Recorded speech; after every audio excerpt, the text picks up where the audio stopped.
Mahaba ang pila kanina, no, dahil marami sa mga nakatatanda na benepisyaryo ay nandito na madaling araw pa lang. Yan yung ginagawa nilang sakripisyo para raw makakuha o makabili naman ng murang bigas ngayong mataas ang presyo ng mga bilihin. Inagahan ng ilang nakatatanda ang pagpila dito sa Bai compound ng DA sa Quezon City para mauna sa bilihan ng bigas. Ang ilan kasi hindi raw marunong mag-online appointment. Ang iba naman wala raw cellphone. Sakripisyo raw para lang mabili or makabili ng murang bigas. Dahil sa edad, madali raw nilang nararamdaman ang init, pagkabalisa at pagkahilo sa mahabang oras ng paghihintay. May ilan na inutang parawang pamasahe para lang makapunta ng Quezon City. Ibang nakatatanda naman ng halos 1 oras daw na naglakad para makarating lang dito sa Kadiwa Store.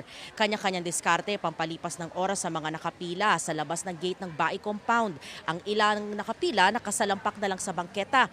May ilan na naglagay pa ng mga gamit para lang hindi mawala sa linya. Narito ang kanilang mga pahayag.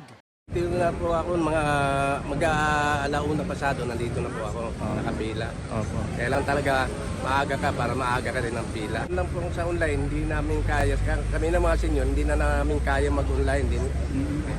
Isa pa, wala akong cellphone. Okay lang. Kahit mahirap. Kahit mahirap. Kasi mura lang.